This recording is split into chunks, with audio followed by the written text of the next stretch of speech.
সমন্বিত মাছ ও সবজি চাষ, যেটা কৃষি ও খাদ্যের আওতায় পড়েছে, সেক্টরের মধ্যে পড়েছে।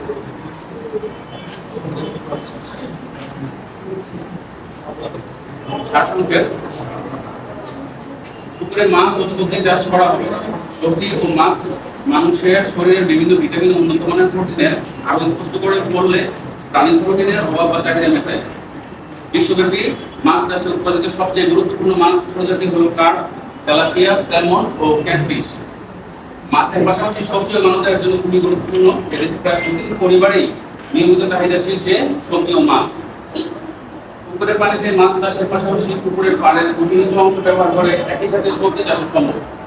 পুকুরে পানির অবস্থা বুঝে সারা বছর কিংবা বছরের অর্ধেক সময় মাছ ও সবজি সমন্বিতভাবে চাষ করা সম্ভব।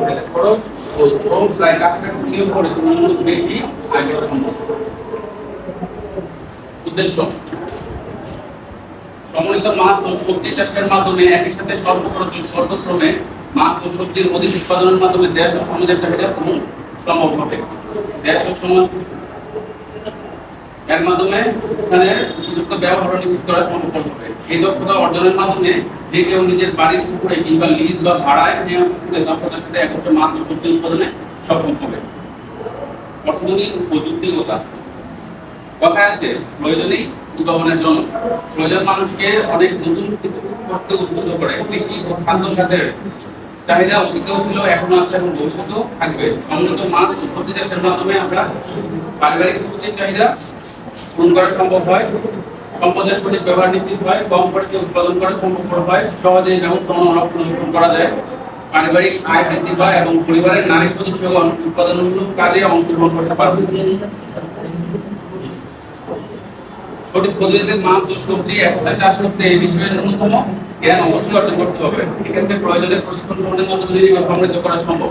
তাছাড়া মানুষ বাড়ার সাথে সাথে এইসব পণ্যের চাহিদা প্রতিনিয়ত বাড়াটাই স্বাভাবিক। যুগের সাথে তাল মিলিয়ে মাছ ও সবজির উন্নত যা বাজারে এলে সেগুলো সম্পর্কে ভালোভাবে জেনে তার উৎপাদনও নিজেকে সমৃদ্ধ করতে হবে।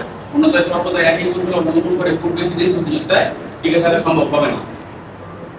কর্মপদ্ধতি ও কৌশল: মাছ চাষের জন্য এমন পুকুর নির্বাচন করতে হবে যে পুকুরে অন্তত 5 মাস পানি থাকে এবং 3 ফুট পানির গভীরতা থাকে। পুকুরে সাধারণত কাতলা, সিলভার কার্প, তেলাপিয়া, গ্রাস কার্প, সরপুঁটি জাতীয় দ্রুত বর্ধনশীল মাছ চাষ করা লাভজনক। তবে পুকুরে সারা বছর পানি থাকলে যে কোনো মাছই চাষ করা সম্ভব। এক্ষেত্রে যে কোনো প্রজাতির মাছই চাষ করা সম্ভব। চাইলে একক কিংবা মিশ্র পদ্ধতিতে পুকুরে মাছ চাষ করা সম্ভব। মাছের সাথে সমন্বিতভাবে সবজি চাষ করতে সবজি চাষের জন্য পুকুরের দক্ষিণ ও পূর্ব পাড় নির্বাচন করা ভালো। সবজি চাষের ক্ষেত্রে লাউ, মিষ্টি কুমড়া, করলা, চিচিঙ্গা, ঝিঙ্গা, ঢেঁড়স, টমেটো, বরবটি ইত্যাদিকে চাষের জন্য নির্বাচন করা যেতে পারে। তবে পাড়ের নিচের দিকে লতিরাজ বা ভিন্ন চাষ যুক্তিসঙ্গত ও লাভজনক হতে পারে। প্রয়োজনীয় রিসোর্স: সমন্বিত মাছ ও সবজি চাষের জন্য বিভিন্ন উপকরণ প্রয়োজন হতে পারে। এই উপকরণগুলো স্কিল কোর্সেও রাখা উচিত। এগুলোর মধ্যে মাছের পোনা রাখার সরঞ্জাম, পানি পরিষ্কার, চুন, বিষ, সার ইত্যাদি, মাছের খাবার, মাছ বড় হয়েছে কিনা তা দেখার জন্য নির্দিষ্ট উপকরণ, পুকুর থেকে রাক্ষসী মাছ তৈরি করার উপকরণ, মাছের রোগ নির্ণয় যন্ত্র ইত্যাদি উপকরণগুলো কোর্সে রাখা উচিত। পাশাপাশি সবজি চাষের ক্ষেত্রেও ভালো বীজ, পোকা সংক্রমণের ঔষধ ইত্যাদি সম্পর্কে সুস্পষ্ট ধারণা রাখা প্রয়োজন। অন্যথায় পরিশ্রম পণ্যশ্রমের উপযুক্ত পাওয়া অসম্ভব। ঝুঁকি বা চ্যালেঞ্জ ও নিরসন পরিকল্পনা: এই স্কিল কোর্সকে সম্পন্ন করতে গিয়ে বিভিন্ন ধরনের ঝুঁকি বা চ্যালেঞ্জের মুখে পড়া খুবই স্বাভাবিক। তাছাড়া সবকিছু চাইলেও প্রতিষ্ঠানের অভ্যন্তরে দেখানো সম্ভব নয়। এক্ষেত্রে বাইরে যাওয়া হচ্ছে প্রতিষ্ঠান প্রদানের অনুমতি পাওয়া, কাছাকাছি এরিয়ায় মাছ চাষের সুযোগ পাওয়া, মাছের পালনপোষণ শনাক্ত করা, অবাঞ্ছিত বড় মাছ সরানোর প্রক্রিয়া দেখানো, যাদের বা প্রযুক্তিগত বিষয়টি হাতে কলমে বোঝার জন্য তাদের অনুমতি পাওয়া ইত্যাদি চ্যালেঞ্জের সম্মুখীন হওয়া খুবই স্বাভাবিক। পাশাপাশি সবজির ক্ষেত্রে ভালো মানের বীজ চিনতে পারার, প্রক্রিয়া যত্ন করার বিষয়, সময় মতো ঔষধ প্রয়োগ প্রতিটি ক্ষেত্রে চ্যালেঞ্জের সম্মুখীন হওয়া অস্বাভাবিক নয়। এসব চ্যালেঞ্জ মোকাবেলা করতে প্রতিষ্ঠান প্রধান সংশ্লিষ্ট ব্যক্তিদের বুঝিয়ে এবং এসব কাজে সম্পৃক্ত পরিচিত ব্যক্তিগণের সহায়তা নেওয়া যেতে পারে। মাইলফলক ও সময়বদ্ধ পরিকল্পনা: এই স্কিল কোর্সের পূর্ণ সুবিধা পেতে শিক্ষার্থীকে একই রকমের একটি প্রকল্পের সাথে নিয়মিত সরজমিনে পরিদর্শনের সুযোগ গুরুত্বপূর্ণ ভূমিকা রাখতে সক্ষম হবে।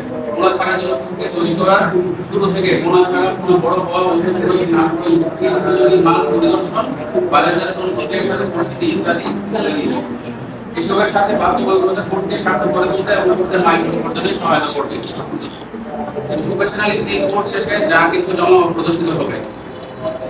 এক নম্বর যা শেখা হয়েছে তার একটি লিখিত বিবরণ প্রদর্শিত হবে। 2 সম্ভব হলে স্যাম্পল পোনা মাছ, বিক্রয়যোগ্য বড় মাছ, মাছের বিভিন্ন সময়ে যত্ন পদ্ধতি, পানি পরিষ্কার ঔষধ, সার চুন ইত্যাদি প্রদর্শন করা যেতে পারে।